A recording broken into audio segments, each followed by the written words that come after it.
95.7 MHz OPN Radio. New voice, true choice, universal right.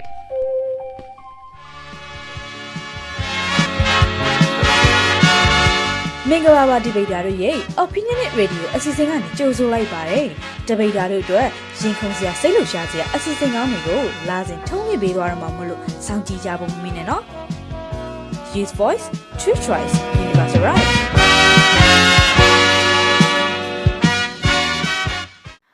အားလုံးပဲမင်္ဂလာပါ Opinionist Society မှာကြိုဆိုပါရစေယနေ့ကြာရောက်တဲ့ February 23 ရက်နေ့ဝေကျုံမွေးနေ့မှာကျမတို့ organization ဘက်ကနေပြီးတော့စာရေးဆရာကြီးတကုံသားရရေးတဲ့အောင်ဆန်းသို့မဟုတ်အရိုင်းဆိုတဲ့ဆောင်းပါးလေးကိုဖတ်ပြသွားမှာဖြစ်ပါတယ်။သူဤအောက်မှလူလူကြီးတီ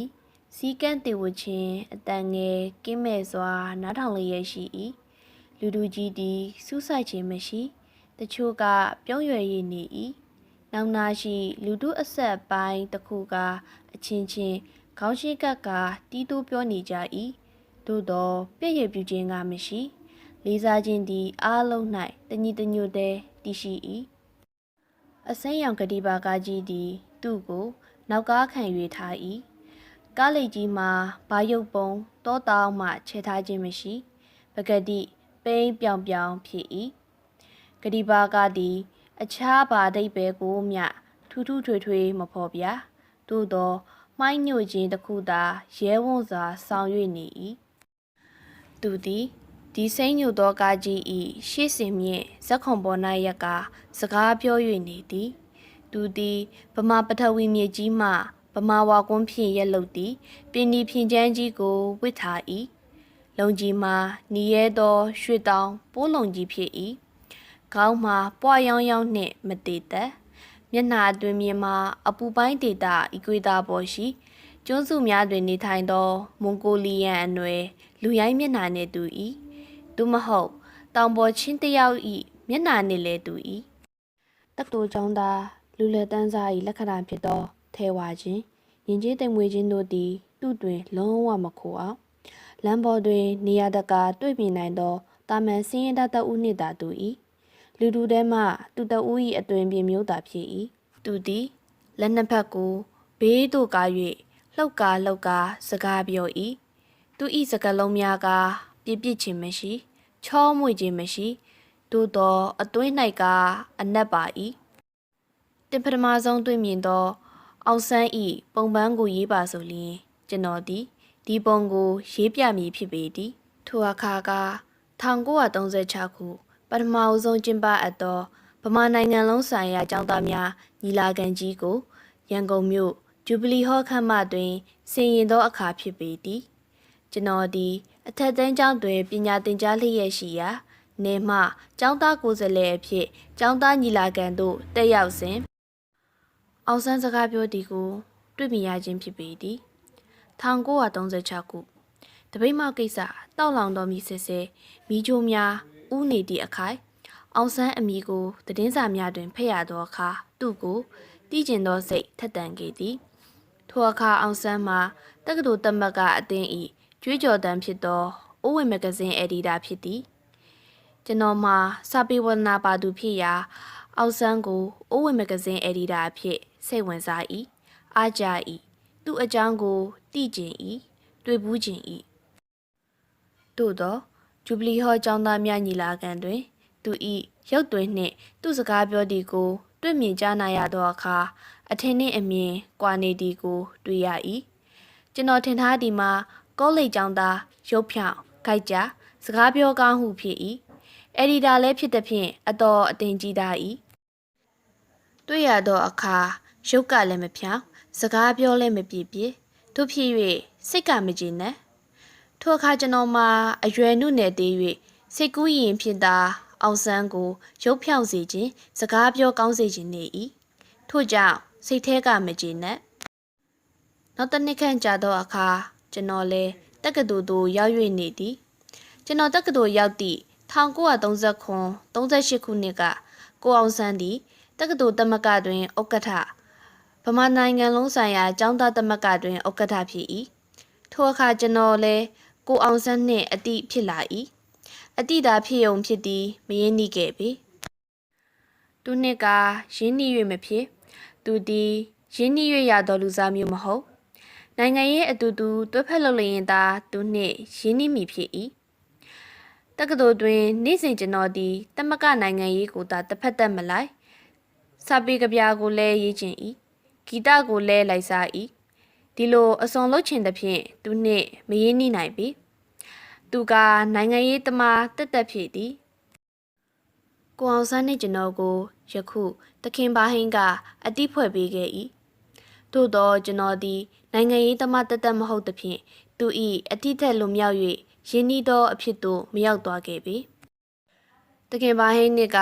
ဒီလိုပင်မဟုတ်သခင်ဘာဟင်းသည်ရင်ကျေးသိမ်မွေသူဖြစ်၏စာပေကဗျာအလင်္ကာများကိုနှစ်သက်၏ဂီတကိုချစ်၏ထို့ကြောင့်ကျွန်တော်နှင့်ခဏနှင့်ပင်ရင်းနှီးချစ်ခင်ကသူ့ကွန်မြူနီဖြစ်နေသည့်ဘဝအထိပင်ရင်းနှီးချစ်ခင်ခြင်းမပြတ်ကျွန်တော်ကနိုင်ငံရေးသမားလည်းမဟုတ်သို့သောချစ်ခင်ရင်းနှီး၏ကိုအောင်ဆန်းနှင့်ကဒီကဲ့သို့မဟုတ်ကျွန်တော်စာရေးဝါနာပါတီကိုကိုအောင်ဆန်းတည်၏တို့ရာတွင်ကျွန်တော်ရေးခဲ့သောတကုံမဂဇင်းမှရတုပုတ်ဆုံစသောကဗျာများဝိထုတူဆောင်းပါစတဲ့စာပေများကိုသူအကုန်ဖတ်လိမ့်မည်မထင်ဂယုဆ၍ဖတ်မိလူမျိုးလည်းမဟုတ်သို့သောတခါကသခင်ဘာဟင်းနှင့်အတူတမကအမှုဆောင်ကော်မတီကန်းတွင်ပင်းရမဂဇင်း၌ပုံနှိပ်ထားသောကျွန်တော်၏ဆောင်းပါတစ်ခုကိုကကျွန်တော်ရှေ့တွင်ဖတ်တီကိုတွေ့ရဘူး၏ဖတ်ပြီးလျင်ဝေဖန်ချက်ပေး၏ကိုအောင်ဆန်းသည်လည်းအင်္ဂလိပ်ဗမာဆောင်းပါရှင်တအုပ်ပင်ဖြစ်ပေသည်အင်္ဂလိပ်ဘာသာဖြင့်ရေးသောသူ၏ဆောင်းပါများကိုကဏ္ဍလောကမဂဇင်းတွင်ဖတ်ရဘူး၏သူသည်ဗုဒ္ဓဘာသာတရားတော်နှင့်ပတ်သက်သောဆောင်းပါများကိုရေး၏ကျောင်းသားများအဝိအစားဝိစင်ရေးပြဿနာကိုသူသည်ကဏ္ဍလောကတွင်ပန်းတနော်ဦးတန်းနှင့်အပြန်အလှန်ရေးသည်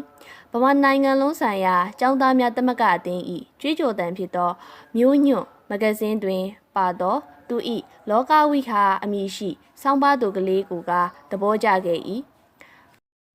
ကမ္ဘာလောကကြီးကိုတွေ့ပညာဗဟုသုတအမြင်တို့ကိုပေးသောစာသင်ကျောင်းနှင့်ဥမာတင်၍ရေးထားသည်ကိုအောင်ဆန်းသည်ဗမာစာအရေးညံ့သူမဟုတ်ပေတိတိကျကျရေးတတ်၏ပါဠိကိုမှန်ကန်စွာသုံး၏တခါတရံဟာတညံပါ၏ပသိမ်မြို့တွင်ကျင်းပသောကျောင်းသားများညီလာခံ၌သူ၏ဩဃဒမေကွန်းတွင်ကင်းဘက်အစီရင်ခံစာကိုပညာရေးပူရန်ကျမ်းကြီးပေတကားဟုပြောင်းလောင်ထားသည်မှာတယော်ချက်ပါပေသည်ကျောင်းမှထွက်ပြီးဒုဗမာအစည်းအရုံးသို့ဝင်သောအခါငက်ပြက်လာ၍လာမပြောတတ်တကုံမဂဇင်းတွင်စောင်းပါရေးလိုကြောင်းကျွန်တော်ကိုပြော၏ကျွန်တော်လည်းတိုက်ရှင်တို့နှင့်စီစဉ်၍လစဉ်ကိုအောင်ဆန်းစောင်းပါများပါစီသည်တကုံမဂဇင်းကကိုအောင်ဆန်းရေးသောစောင်းပါများအတွက်ငွေချီးမြှင့်၏သူရေးသောစောင်းပါကနိုင်ငံရေးအမျိုးမျိုးဟူသောစောင်းပါဖြစ်သည်ဂရိနိုင်ငံရေးကအစချီ၍မြမောက်ဗမာနိုင်ငံရေးအခြေအနေအထိရေး၏စာပြောင်း၏ဖက်၍ကောင်း၏သူသည်တကုံတွင်ကြမရေးရာမကြခင်ဂျပန်ပြည်သို့ထွက်သွားသဖြင့်သူ့ဆောင်ပါလည်းရက်၍သွား၏အစိုးရကလည်းညှို့ထ၍လာမပြောတတ်တကုံမဂဇင်းမှာထိုနှစ်မှာပင်ပိတ်ချင်းခံရရှာလေသည်တမကဥက္ကဋ္ဌဖြစ်သော1938-39ခုနှစ်ကသူသည်ဘီယတန်းတွင်ရှိ၍ပဲခူးကျောင်းဆောင်လဲတက်တွင်နေသည်သူ၏အခန်းသည်ခန်းတွင်တက်ရခြင်းမဲ့၏စောင်းများဖြင့်ပြည့်နှက်၍နေ၏စောင်းများသည်စပွဲပေါ်တချို့ဘီတို့ပေါ်တချို့ကျမ်းပြင်ပေါ်တချို့ပြန်ကျဲကရုံးရင်းဆန်ကန်ဖြစ်၍နေ၏သူသည်အမဒန်စာဖတ်သူတစ်ယောက်ဖြစ်၏သူသည်ဒေါသကြီးသူတဦးဖြစ်၏သူ့လိုအများကထင်၏ကျွန်တော်အဖို့ကဒေါသကြီးသည်မကြီးသည်ကိုမသိသူ့တွင်စိတ်လိုက်မှန်ပါစိတ်တွေရှိသည်ဟုကျွန်တော်ထင်၏နှစ်ကိုကတေချာမမှတ်မိတော့တပိတ်မောက်နှစ်လည်းအထိမ့်မှတ်ပွဲတစ်ခုတက္ကသိုလ်သမက်ကတွင်ကျင်းပ၏ပရိသတ်ထဲကထားရဝေဖန်စကားများပြောကြ၏ထို့သို့ပြောကြသည့်ထဲတွင်စကိုင်းကျောင်းဆောင်မှကလားကျောင်းသားတဦးကဥက္ကဋ္ဌဟောင်းမစ္စတာရာရှစ်ကိုဝေဖန်ရ၌အတော်များများထိခိုက်သောအပြစ်တွေကိုထုတ်ဖော်ပြောလေသည်ကလားကျောင်းသားပြောသည့်စကားများသည်အခြေခိုင်မခိုင်သည်ကိုကမမှတ်မိတော့ပေကိုအောင်ဆန်းသည်မစ္စတာရာရှစ်အတွက်ဒေါပွားကထိုကလားကိုကျိမ်းမောင်း၍ရဲရင်ထွက်စသောစကားအသုံးမျိုးသုံး၏လက်သီးဆုပ်ကလားအပသို့တိုးရည်သွား၏ဘေးကကျောင်းသားများဝိုင်းရည်ဆွဲထားလေရ၏သူသည်ဒေါသကြောင့်ဆက်တုံလျက်ရှိလေသည်ကလားဗမာအထီယုံပြီးတ ဒေါက်တာပမော်ဤတက္ကသိုလ်ဥပဒေပြင်ဆင်ရေးအဆိုချမ်းကိုတမကကညှင်းပယ်လိုက်သည့်ကိစ္စနှင့်ပတ်သက်၍ညုံမြအမှုရှိသောကျောင်းသားတစုကမကျေနပ်သဖြင့်တမကကိုအယုံကြည်မရှိအဆိုတင်သွင်း၏ထိုအစည်းအဝေး၌ကိုအောင်ဆန်းသည်ညုံမြကိုတော့ပွားကဥက္ကဋ္ဌကလထိုင်မှနေ၍ညုံမြအသင်းကိုအတော်ပြောလိုက်လေသည်ဒီလိုဆင်းလိုက်မှပြောပြီးနောက်တပတ်ကြာသောအခါထိုနေ့ကအောင်ဆန်းကညုံမြအားရှုံးချသောစကားများကိုရုပ်သိမ်းလိုက်ကြောင်းကြီးညာစာကိုတက္ကသိုလ်ကျောင်းဆောင်အတီးတီးတွင်ထွက်ပေါ်၍လာလေသည်တက္ကသိုလ်တွင်ရှိစဉ်ကကိုအောင်ဆန်းသည်ပြုံးတော်မျက်နှာထားကိုထားခဲ့၏သူ၏မျက်နှာထားသည်တုံးမှုန်၏တခါတွေ့ပူးသောသူကိုနောက်တစ်ခါတွေ့လျင်နှုတ်ဆက်ခြင်းမှဆက်၏သူကိုတိသူကပြုံးတော်လဲသူသည်တုတ်ပြန်၍ပြုံးခြင်းမှပြုံး၏ဥက္ကဋ္ဌဖြစ်သည်ဖြင့်သူကိုကကျောင်းသားတိုင်းကတည်ကြ၏သူကလည်းအစင်လိုလိုနိုင်ငံရေးကိုသာတွေးနေဟန်သူ၏ဗမာပြည်၏လွတ်လပ်ရေးအတွက်စိတ်ပူပုံရ၏ထို့ကြောင့်သူတမုံလျက်ရှိနေသည်သူစကားပြောလျင်နိုင်ငံရေးအကြောင်းကိုသာပြောသည်သူပြောနေစဉ်ဘေးရှိလူများကနားထောင်နေရသည်ဘေးကလူများ၏စကားကိုသူမကြားသူပြောချင်တာကိုသာဆွတ်၍ပြောနေတတ်သည်တခါကရန်ကုန်ကိုဂျပန်သို့စတင်စအချိန်ဝီတိုရီယာ၏တာရှိအိမ်တအိမ်တွင်တခင်များနှင့်ရဲဘော်များနေထိုင်လျက်ရှိကြသည်ကျွန်တော်မှလည်းတောကရောက်ခါစားဖြစ်၏အဲကန်းရှိစနေရတွင်ကျွန်တော်ကထိုင်ကတီးနေ၏ဘေးမှတခင်ဆန်ဝင်းနှင့်တက္ကသိုလ်ကျောင်းသားတချို့ကဝိုင်း၍တချင်းလိုက်ဆိုလျက်ရှိ၏BIAသမားများမှာဂီတအင်မတန်ငတ်နေရှာ၍တချင်းတန်ကိုတောင်းတနေသဖြင့်အသင်းတီးခိုင်းကြ၏စနေရမှာအတန်တွေပြတ်နေ၏ချစ်ခင်မလားကျင်မလားခင်ရဲ့ချစ်တဲ့နွယ်အဟုတ်ကိုချစ်တော့မယ်ခင်ရဲ့ကျင်မယ်ဝိုင်း၍စုံနေကြရမှဒီနေရာသို့ရောက်တော့အခါကိုအောင်ဆန်းသည်ကောက်နှင့်တစ်ဖက်မှလျှောက်လာကစနေရအပါတွင်လက်ထောက်ကရက်လျက်ဟေးရက်ကြအခုလိုအခါမျိုးမှာရဲစိတ်ရဲမှန်တက်စီမဲ့ရဲတင်းတန်တို့ကိုသာစိုးရမယ်ဗျဒီချစ်မဲ့ကျင်မဲ့တချင်းမျိုးကမဟန်ဘူးရုတ်တရက်ကြောင်း၍ကျွန်တော်ဒီစနေရကိုခိတရက်လိုက်၏သူသည်သူပြောချင်ရာပြောပြီးထွက်သွားလေသည်ကျွန်တော်တို့လည်းဆက်လက်ဒီဆိုကကြံရစ်ခဲ့ကြသည်သူကဒီလိုလူစားမျိုးသမကဥက္ကဋ္ဌကိုလာမောင်၏မင်္ဂလာပွဲသည် BIA ခေတ်၌ရွှေတောင်ကြားတွင်ကျင်းပသည်သူ၏လက်ထပ်ပွဲသည် BIA သမားများတွင်ပထမဦးဆုံးဖြစ်၏လက်ထပ်ပွဲပြီးသောအခါအဲကန်းဆောင်တွင်မိတ်ဆွေများစုယုံကနေကြ၏စနေရဆရာတဦးကတီးကဖျော်ဖြေလျက်ရှိသည်ဒီအတွင်းကိုအောင်ဆန်းသည်စနေရဆရာကိုရက်စေကကျွန်တော်ကိုလူကြားတဲ့တွင်အသင်းဆွဲခေါ်၍တချင်းတစ်ပုတ်ကိုတီးစေ၏သူသည်စနေရကိုလက်ထောက်ကမရတရားဖြင့်လိုက်ဆိုနေ၏တီးတော်တချင်းမှာကိဉ္စနတချင်းပင်ဖြစ်၏ထိုတချင်းပြီးလျင်လက်ခုပ်တီးကနောက်တစ်ပုတ်တီးခိုင်းပြန်၏တခါကဂျပန်ခေတ်ဝင်ကြီးတဦး၏သမင်းစားပွဲတွင်တူလာ၏သမင်းစားပွဲစမည်ပြုသောအခါသူ့ကိုစစ်တေနာပတိဟုအားလုံးကလေးစားသောအဖြစ်သမင်းစားကန်းသို့သူ့ကိုအရင်ဝင်စေ၏ဧည့်သည်များကအဝတွင်ရက်၍သူ့အဝင်ကိုစောင့်လျက်ရှိကြသည်သူသည်စစ်ဝတ်စစ်စားနှင့်ဝင်လာကရုတ်တရက်စပွဲထိတ်ကလထိုင်တွင်ဝင်ထိုင်လိုက်ပြီးစက်ခနဲပြာကျော်တစ်လုံးကိုယူ၍စားလိုက်လေ၏သူသမင်းစားနေစဉ်ဧည့်သည်ဝင်လာလို့လဲဗမာဧည့်ဖို့ထုံးစံအရဝင်စားပါလားဟုခေါ်ခြင်းမခေါ်သောလူစားမျိုးသာဖြစ်၏ဒါတွေကြောင့်သူ့ကိုမိတ်ဆွေရင်းနေများကကြောင်သည်ဟုအမှတ်ထားကြလေ၏သူသည်တိမ်မွေ့ခြင်းမရှိအလှပကိုသူမမှန်မောသူသည်ကျန်းတန်းသည်ရိုင်းသည်ဆက်ဆံပေါင်းသင်းရဲတွင်ရှိသောဧဝတ်ထုံစံယဉ်ကျေးခြင်းစသည်တို့ကိုသူလုံးဝဂရုမစိုက်ဂီတပကြီးတပင်စသောအမှုပညာရေးများကိုမလိုက်စားသူကိုသူအသင်းယဉ်ကျေးအောင်မလုပ်သူ၏ငကိုအတိုင်းခက်ရိုင်းခက်ကြမ်းကြမ်းပင်မပြုတ်ပြပဲနေ၏သူတွင်နိုင်ငံရေးဝိညာဉ်ကပြင်းထန်လာကြ၏သူသည်နိုင်ငံရေးတစ်ခုတည်းကိုသာလှုပ်တော်လူတဦးဖြစ်၏သူသည်ရိုင်းဤကျန်းဤကြောင်ဤကိစ္စမရှိသူသည်အခန့်ခန်းဆောင်မှဂုံတီရှိလူကြီးလူကမဟုတ်သူကူတဲသောယုံကြည်ချက်နှင့်သူကူတဲကိုသာမဲ၍လှုပ်သောနိုင်ငံရေးတရဝါဖြစ်၏ထို့ကြောင့်ကိစ္စမရှိ